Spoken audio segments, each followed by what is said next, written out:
out of order, that he will have the whole nation. Okay? Women, I am not telling you you don't matter. Let me say, this is your protection.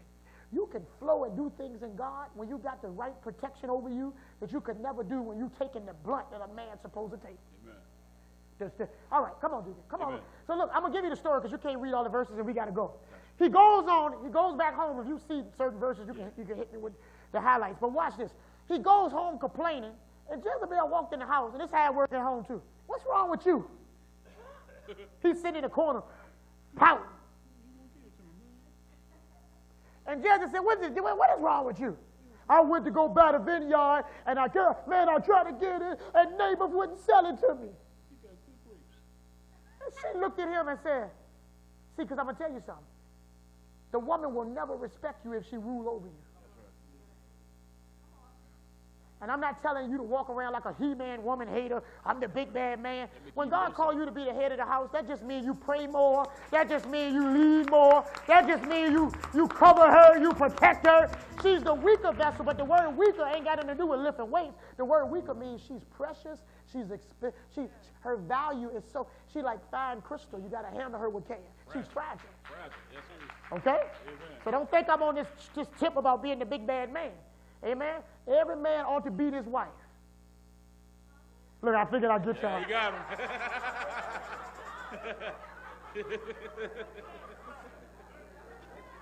I turn up. Don't walk out to church yet. Please don't tell about that shit. Beat her to the bills. That's right. Beat her to Bible study. Amen. Beat her to prayer. Beat her to worship. But don't put your hand on it. That's right. Somebody say amen. Amen. Amen. Now, so he goes home. Jezebel said, man, what's the big deal? Jezebel said, you can't get it done? No problem. Don't we do it? Ladies, don't you do it? I'm going to go and get it. Because you just act like you stuck on stupid. The Bible said Jezebel went down there, and I'm giving you the story in the scoop. Said she went down there and said, I'm going to handle it. Later on, the Bible said, not only did she do that, she forged the man's name. You got to be careful when you're a lady and you overstepping to the point.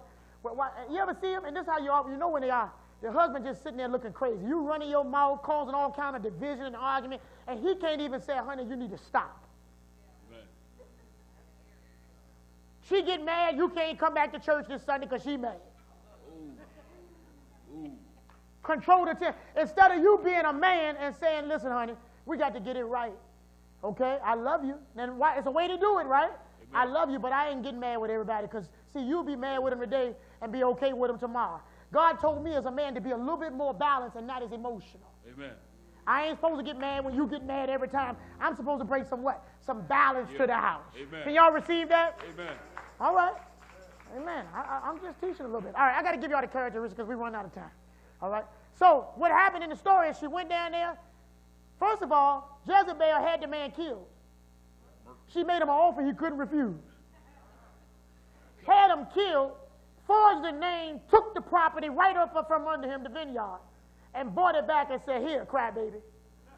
Eat some grapes. And he wouldn't even eat when he went through depression and all that. See, one of the first things you know you're dealing with, this is for the men to the women. I'm going to get back to the men in a minute. When you are trying to serve God, first of all, not all men are bad. And you know how I know that? Because we got some great men right here in the Word Church. Amen. Appreciate that. And we got some God-fearing women in here. We got some powerful women in this church. That's right. So let me tell you, you couldn't tell me every man is bad because I got some men in here that are great fathers. I got some men that are great husbands. We're not perfect, but they try.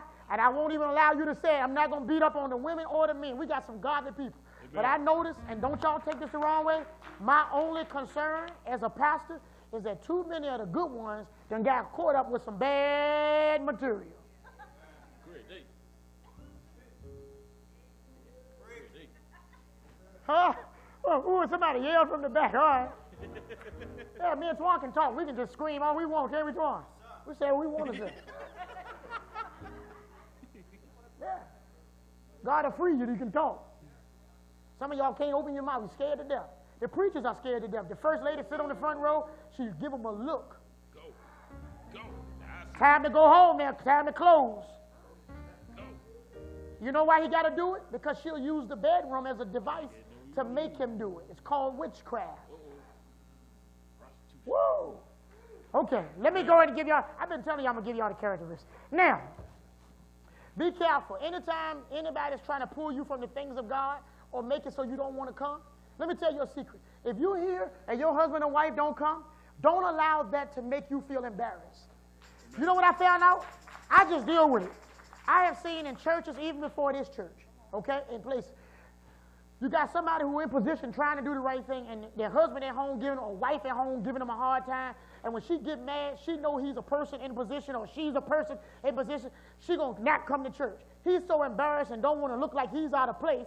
He's trying to do everything he can to make her come. She got him under her, right there under her fingertip. What you should do, Pastor? Get up, leave her in that bed, and you go to church. That's right. Leave him in the bed. People in the church, can I tell y'all a secret? Because ain't nobody talking. Y'all getting quiet. That means I'm hitting home. People in the church already know what's going on. Just take a deep breath and relax. People know because it's going on in their house. I know what it looked like because I've been through it. You can't fool me. When you come, they'll have a greater respect for a man or a woman that can persevere and come, even though she or he giving you a hard time. Amen. But the devil will trick you in how you're thinking, I'm going to look bad, and then see how that controls Jezebel spirit will have you. I'm telling any man that serve under this regime, your pastor won't look at you, or woman, I will never look at you sideways because your mate ain't coming and you trying to come to the truth. You ain't never going to hear me question it. I'll ask for it, I'll pray for it, but I ain't going to never make you feel no kind of way because you can't tie nobody up and make them do nothing. Amen. And a whole lot of y'all going to miss the trip, going to miss the boat because she ain't or he ain't going. Now ain't nobody talking. All right, Deacon, let's give them the characteristics. I'm going to give you some, and I thought I'd jot them down so I don't forget. All right, Jezebel, and then I want you to find, did you find about the children? We're going to do the children, and we're going to go home. Jezebel plays the role of God, mother, if you will, by controlling the family, her church, and wherever she is on her job. Ahab is mama's boy, or playboy. So one of the things you're going to look for is Ahab men can be very loose at times. There's also passive and aggressive. All Jezebels are not loud and taking advantage, taking control. Some Jezebels are silent controllers. One of the quickest ways I've seen women control, go to dinner with some people and watch. See, and because I can't tell you how I know all this because, hey, I've been through it. That's how I know. Here it is. People don't always fuss. They just look at each other. You watch the look, and then everything gets quiet. There's a spirit called Medusa. You ever heard of Medusa? Medusa would look at people, and they would freeze up. I've seen demon spirits, even in here while I was praying for people, and the demon would look to almost cause me to feel intimidated, hoping that it calls you to say, I can't confront this thing. I'm going to freeze up. When you freeze up and can't confront a real issue, you're under the influence of a Jezebel spirit that's controlling you. Amen. All right? Pastor, that sound right? Pastor, please. All right. Okay. Every now and then I got to check with checks and balance. Amen. All right. Now, Ahab is a workaholic or an alcoholic. He's a workaholic because he can't stand to be there along with her because she's destroying him by controlling him. That's why every man got a cave and somewhere to get away. And that's why he sent you to church and don't go because that's his time to be by himself. Some cases. Or it's the time for her or him to do what they want to do while you serve God. It could be either one. Go. Oh, God, Pastor, when is this going to be over? In a minute. Jezebel uses trickery, deceit, manipulation, all right? Using others in her plot and plan to do what she's doing. Amen? Ahab wants her to make the decision. Watch this. Jezebel also likes to say when and where, and she has to control every part of her family. Because they are her pawns. She got to know where they are at all times to keep control and know what's coming next. Okay? Ahab wants to make the decisions, and then this is what we do, Ahab. Blame her when the stuff falls through. Remember Adam? Mm-hmm. He turned to Eve, then turned around and told God, it was the woman you gave. That's an Ahab man. That's why God wanted you to be the one responsible, because he was going to look at you in the end, not her anyway. All right. Here we go. Jezebel desires to become mother of the husband. I said that already. Ahab wants a mother so he can be Peter Pan. Y'all remember Peter Pan?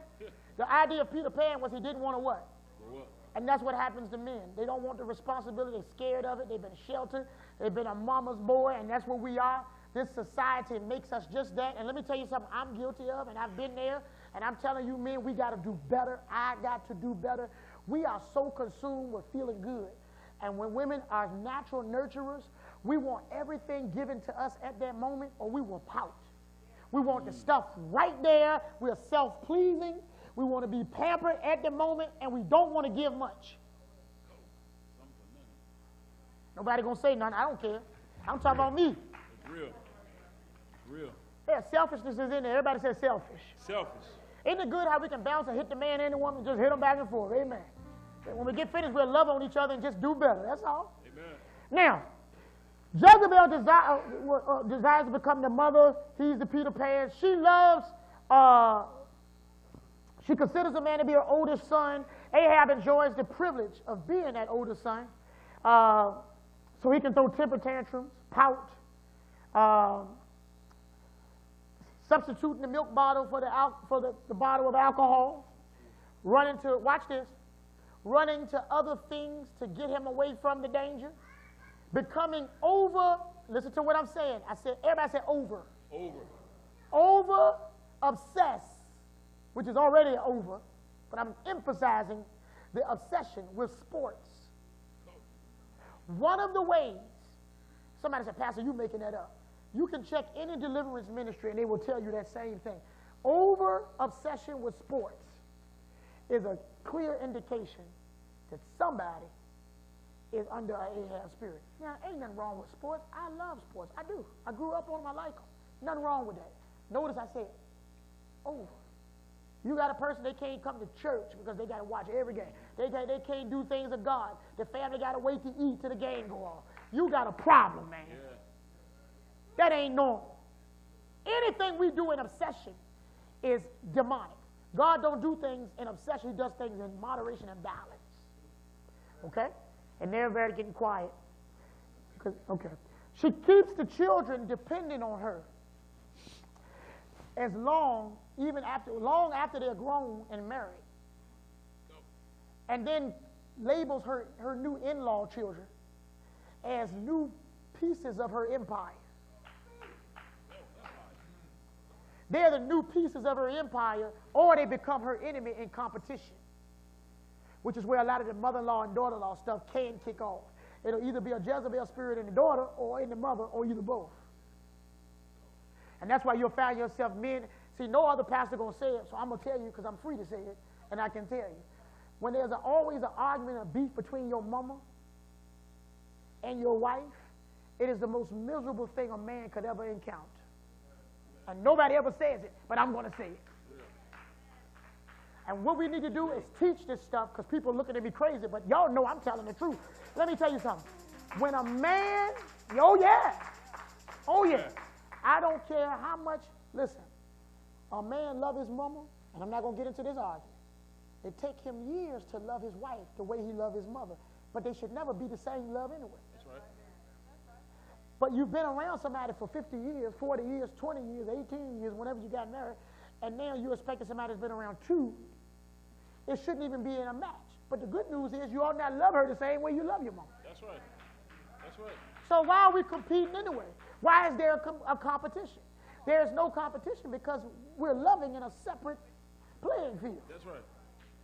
But when you're dealing with control, it's all about who can tell somebody what to do. Amen. All right, I better leave that alone. Amen. Amen. So here's what we do. We get the mother-in-law and we get the daughter. With daughters, stay in your place. Be the wife. If you be the wife, I promise you, it's something that he will get you to do that he'll never ask his mama to do. Just hang in there.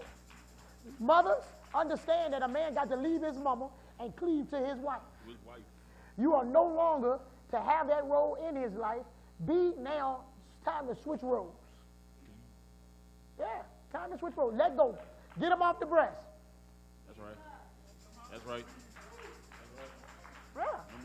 Am I teaching good or am I making up stuff?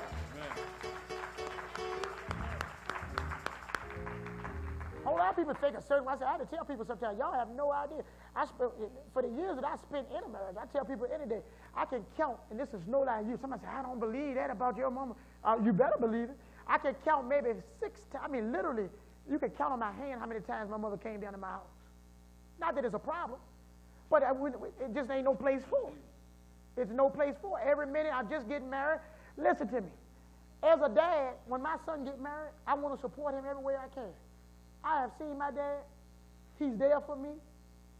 He's always there for me. But I can count the times he come in and get in something that he wants me to make my way and see what I got to do as a man. Let me tell you something. He there if I need him, but he not there. I got to see it the same way he had to see it. That's right. All right? So we got to balance. Everybody said balance. Balance. Is anybody appreciating this or y'all don't need this at all? Awesome. Yeah. All right, so what she does is she cripples her children. She ends up causing them to be cripples emotionally. And they never quite are able to grow up and be who they are as independent. Oh, Lord. He prefers to be popular with the children. Ouch. I want my son, well, he's watching me, so I can't tell that secret.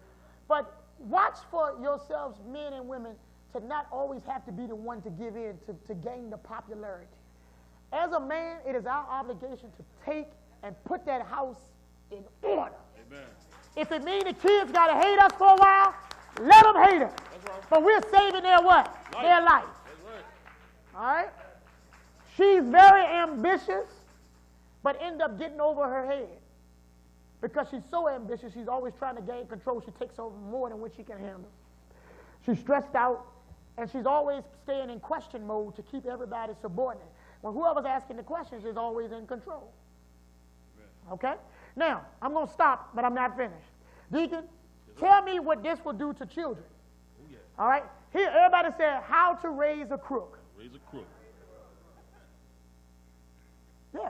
How to raise a crook. All of us have been guilty of some on this list. So don't no point in looking around.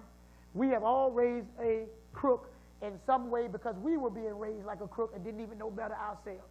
We're going to get better information and do better. Come on. How to raise a crook. Uh-huh. Begin from infancy to give the child everything he wants. Number one thing, give a child everything they want from the beginning. This way he will grow up to believe that the world owes him a living. When he picks Did up... that make sense, or did that just sound crazy? Oh, yeah, my mom used to say that. Something that everybody needs to hear is no. Amen. Adults need to hear no. That's right. You dating somebody, you need to see how, if you want to say yes, just every now and then say no. Yeah. I did marriage counseling yesterday. I told somebody, I was doing counseling, somebody get ready to get married. And I asked them, I said, how many of y'all got to argue yet? They too giddy, too happy. I get it all the time. We ain't really have no real argument. I said, y'all need to get into a good argument. Yes, sir. That's right. Pastor, I thought you wanted us to get along. Y'all about to get married. The arguments are coming. I want you to see how it's going to work. Amen. So you can learn how to communicate and deal. Amen. Pastor, you've been divorced, isn't it? How you going to be married? That's how I'm the greatest marriage counselor you ever want to see. Because I say everything. Amen. See how I talk now? Amen. I do way worse in counseling. I teach them how to communicate, something that nobody does anymore. Amen. We got smartphones, smart TVs, smart cars. And Lord knows we are, oh my God. Don't know how to talk, don't know how to communicate. We can look at each other on the phone, but we still don't communicate. That's right. All right. Amen. Come on, Deacon. What else will make her, come on. When he picks up bad words, laugh at him. It will encourage him to pick up cuter phrases that will blow the You top ain't off gonna your head. believe what he said, y'all. I look at, he just cussed, and we put it right on Facebook. You know what little Daryl just said? Little Daryl just told me to da-da-da-da-da. That's so funny. Ha, ha, ha. Keep going.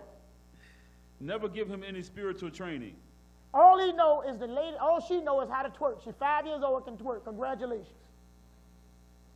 And nobody quiet. Y'all know I'm telling the truth. It's a shame when the first thing our little baby girls know how to do is dance, but they don't know nothing about Jesus at all. That's right. Say yeah, I'm telling the truth. That's real. And don't tell me they can't learn when a 9-year-old boy that been here only 3 weeks stood up and said isolation. Amen. Got little boys, he rapping, talking about gang gang. Yeah. I'll tell y'all the truth. And if you see my son do it, I'm working with it. I'm fussing. I'm fighting for it every day because I got to fight against what he got to get from school. That's right. Football season come, I'm lining up, and I don't care. He don't mind. Can I tell you? He lining up. They play football. They done gave the kids, the boys, the little things they put under their eye. You know what I'm saying? Yeah. And they got the tape, so they writing on the tape all these words before they go out to the game. And I look, and they don't wrote all the boys. They don't wrote bunk gang. I know what it is because I got Instagram. Yeah. And if y'all don't know, see, parents, I keep y'all in the loop because y'all don't know. Y'all let the kids get on the phone. Kids logged into ebony.com, Planet, all kind of grown folk stuff, everything, right? Watch this.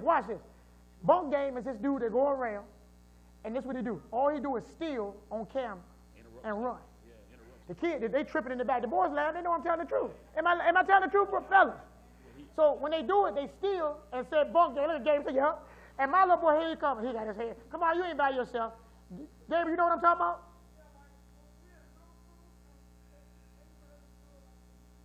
Right. Take your lunch off your tray and say bunk game. And then when they bunk, they're going to correct me. You better not get it right. Listen to me. What I'm telling you is this. I got so mad at my boy, I said, that's stupid. And I was just laying him out right in the football field. I said, why you want to be somebody that steal? Yeah. Oh, you got everything in the world you need and want. Why would you want to be somebody that steal? I said, he can't even read or write. Yeah. He's running around. I said, he look like a fool. The man named Bunk is what his name is. Did I lay you out? Yeah. I went off. He ran to that church. I ripped the tape off. He had no tape for the game. I don't care what the other kids were doing.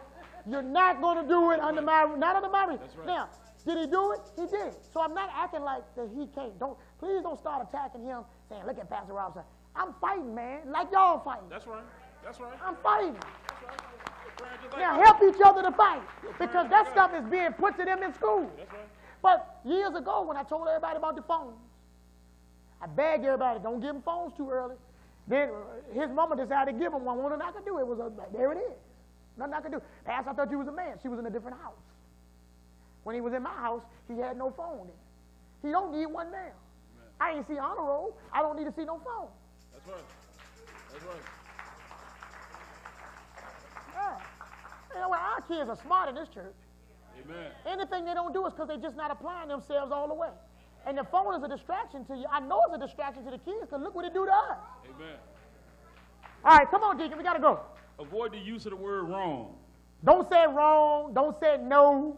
Don't say they bad. And I understand what the cycle. I understand what they say about that. But sometimes our children are being bad. Yeah. Come on.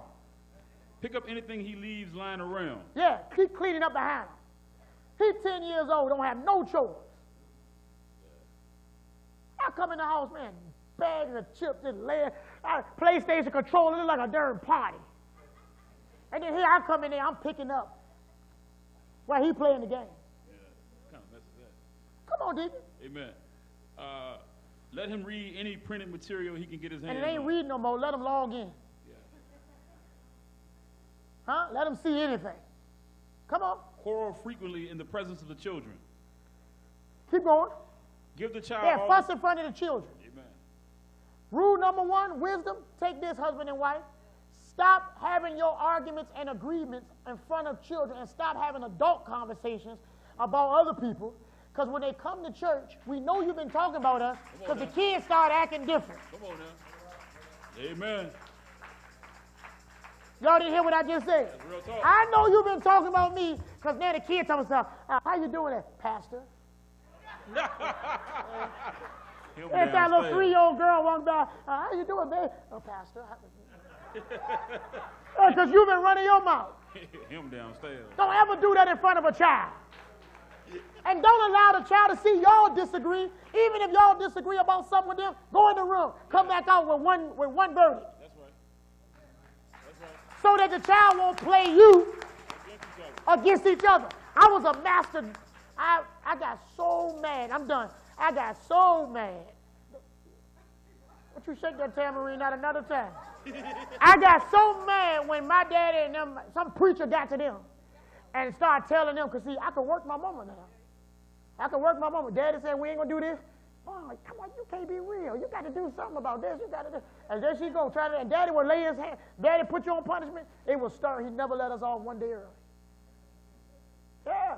And I would work her. And then one day the preacher told her, if you stop doing that, your house will get in line. Let him be the man. And then she started talking about, ask your dad. I said, do what? I was trying to do the thing. I want to do it. Come on, Deacon. Amen. Give the child all the spending money he wants. Yes. Never Just let give him it to earn him. his own. Don't make him earn nothing. Satisfy his every craving for food, drink, and comfort. That's why we fat now. I'm talking about me. We use food as a reward.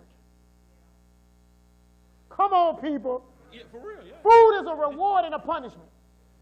Do it again. And I ain't go through this, because that was like for the real good family. You're going to bed with no supper. I didn't have that. I had it a couple times. Supper, that's for TV stuff. But I will tell you this, food has been a reward. And even then, I'm guilty. I tell come on and say, he really want to get some ice cream. Which we don't drink milk, and it's backwards to give him ice cream, and we don't have milk. But here you go. You act up in church. Don't even ask me, can you have no dessert? And it's not bad, but it's becoming a thing where food has become the reward. And it's a bargaining tool. Okay? We got to be careful. You got to walk around. They got access to the refrigerator, just get anything they want. They walk around drunk off Capri Sun, juice everywhere. Kids need structure. Yeah. Kids need structure. They will drink themselves to death. Give them some water. They will eat sugar to death. Yeah. That's why some of y'all think I'm the meanest dad, because every Sunday he got to come in the office. I told him, I ain't having no meetings today. He come in there. His sister Dorothy said, can I have this piece of candy? But he do it in a way that said, with your petty self, I'm the only one that got to keep asking before I can have it. Is that true, Sister Dorothy? He got to ask me for a piece of candy, because you know why? Teeth falling out now. Yeah, all right, come on, dude. We got to go. Take his part against the neighbors, teachers, and policemen. Oh, God. Oh, yeah. And I'm done here. Worst You the one on the news with the hair rollers talking about you going to fight the teacher. You're going to fight the teacher because your son didn't do what you're supposed to do in class. Everybody wrong when it comes to your children. Let me tell y'all a secret today, okay? Your pastor was a child.